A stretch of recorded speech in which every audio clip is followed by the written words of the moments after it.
नमस्कार दोस्तों। भारतीय रेलवे अब और भी सुरक्षित और हाईटेक होने जा रहा है।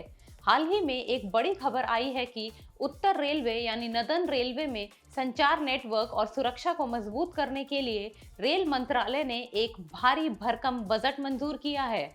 आज के वीडियो में हम जानेंगे कि 362 करोड़ रुपए कहां खर्च होंगे और सबसे महत्वपूर्ण ये कवच सिस्टम आखिर क्या है जो ट्रेनों को आपस में टकराने से रोकेगा। चलिए शुरू करते हैं।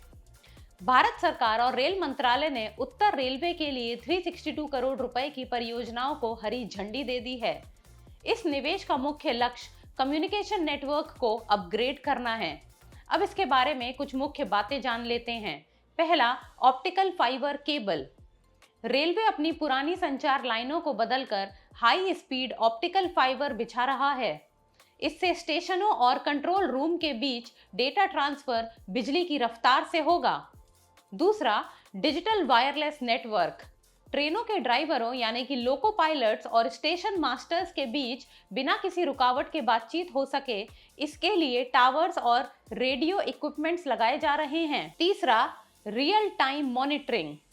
इस सिस्टम से ट्रेनों की लोकेशन और स्पीड को पल पल ट्रैक किया जा सकेगा। अब बात करते हैं उस तकनीक की जो भारतीय रेलवे की जान बचाने वाली तकनीक मानी जा रही है, कवच। कवच भारत का अपना स्वदेशी automatic train protection ATP system है।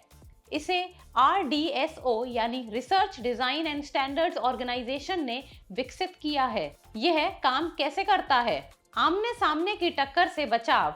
अगर एक ही पटरी पर दो ट्रेनें आमने सामने आ जाती हैं तो कवच रेडियो सिग्नल के जरिए इसे भांप लेता है और लोको पायलट के ब्रेक लगाए बिना ही ट्रेन को अपने आप रोक देता है। दूसरा, ओवर स्पीडिंग कंट्रोल। अगर ट्रेन निर्धारित गति से तेज चल रही है तो कवच खुद ब खुद ब्रेक लगाकर स्पीड कम कर देगा।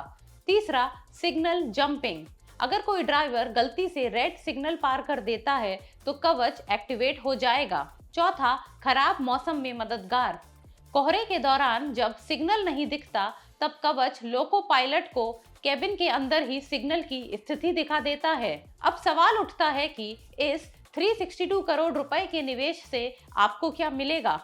सबसे पहली बात, सुरक्षा। कवच लगने के बाद मानवीय भूल की वजह से होने वाले एक्सीडेंट्स ना के बराबर हो जाएंगे। और दूसरी बात, समय की बचत यानी एफिशिएंसी। बेहतर संचार नेटवर्क का मतलब है कि ट्रेनों का संचालन सुचारू होगा और देरी कम होगी। उत्तर रेलवे, जिसमें दिल्ली, पंजाब, हरियाणा और यूपी का बड़ा हिस्सा आता है, वहां इसका असर सबसे ज्यादा दिखेगा। तो दोस्तों, भारतीय रेलवे जीरो एक्सीडेंट के लक्ष्य की ओर तेजी से बढ़ रही है। आपको क्या लगता है, क्या पूरे भारत में कवच सिस्टम जल्द से जल्द लागू हो पाएगा? कमेंट सेक्शन में अपनी राय जरूर बताएं। वीडियो अच्छी लगी हो तो लाइक, शेयर और सब्सक्राइब जरूर करें।